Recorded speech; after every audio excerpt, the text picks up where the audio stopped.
నమస్తే, welcome to YoYo TV. Telangana ఏర్పాటు తర్వాత తిరుగులేని స్థాయిలో కేసీఆర్ రాజకీయం చేశారు. 2014 ఎన్నికల్లో ఘన విజయం సాధించి తెలంగాణకు మొదటి సీఎంగా కేసీఆర్ రికార్డులెక్కారు.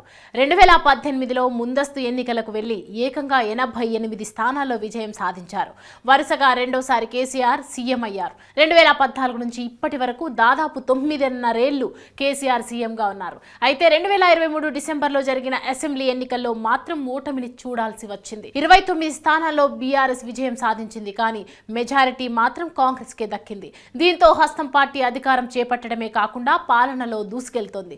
సీఎం రేవంత్ నేతృత్వంలో కొత్త హామీల అమలుతో రాష్ట్రం కలకలలాడుతుంది. అయితే ఓటమి తర్వాత కేసీఆర్ పెద్ద ఎక్కడా కనిపించడం లేదు. కాలిగాయంతో కొద్ది రోజులు ఇంటికే పరిమితమైన కేసీఆర్ ఇటీవలే ఎమ్మెల్యేగా ప్రమాణ స్వీకారం చేశారు. అప్పుడు మాత్రం మీడియా ముందుకు వచ్చారు. అనంతరం లోక్సభ ఎన్నికలపై ఫోకస్ పెట్టారు. ఈ క్రమంలోనే తెలంగాణ బడ్జెట్ సమావేశాలు ప్రారంభమయ్యాయి. అయితే బడ్జెట్ సెషన్ కు కేసీఆర్ దూరంగా ఉన్నారు. ఈ 2 రోజులు కూడా సభకు కేసీఆర్ రాలేదు. దీంతో అసెంబ్లీలో ప్రధాన ప్రతిపక్ష నేత చైర్ ఖాళీగా కనిపించింది.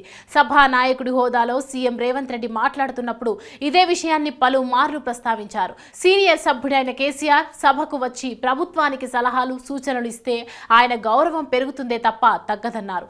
అయినా కూడా 3వ రోజు కేసీఆర్ అసెంబ్లీకి డుమ్మా కొట్టారు. ఈ నేపథ్యంలో కేసీఆర్ తొందరలోనే అసెంబ్లీకి బాయ్ బాయ్ చెప్పే యోచనలో ఉన్నట్టు తెలుస్తోంది.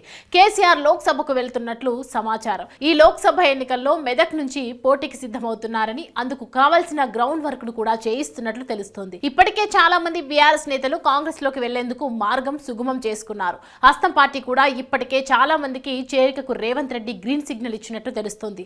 లోక్సభ ఎన్నికల తర్వాత దాదాపు కారు ఖాళీ అవుతుందంటున్నారు. ఈ విషయాన్ని ముందే గ్రహించిన కేసీఆర్ లోక్సభలో తమ రాజకీయాన్ని స్టార్ట్ చేయాలని చూస్తున్నట్లు సమాచారం. అంతేకాకుండా రేపు నల్గొండలో భారీ బహిరంగ సభ ఏర్పాటు చేసి పలు కీలక అంశాలు వెల్లడించనున్నట్లు తెలుస్తోంది. అలాగే నల్గొండ ఎంపీ అభ్యర్థిని కూడా ప్రకటించే అవకాశం లేకపోలేదు. ఇక మీదట కూడా కేసీఆర్ సుడిగాలి పర్యటనలు చేయనున్నారని టాక్ వినిపిస్తోంది. లోక్సభ ఎన్నికల్లో గతం కంటే ఎక్కువ మెజారిటీ తెచ్చుకోవాలని చూస్తున్నారు. అంతేకాకుండా మళ్లీ ఉద్యమ సెంటిమెంట్ తోనే ప్రజల్లోకి వెళ్తున్నట్లు సమాచారం. మరి నిజంగానే కేసీఆర్ ఎంపీగా పోటీ చేయబోతున్నారా? రాజకీయాల్లో తర్వాత స్టెప్ ఏంటి అనేది తెలియాలంటే బీఆర్ఎస్ ఎంపీ అభ్యర్థులను ప్రకటించే వరకు ఆగాల్సింది.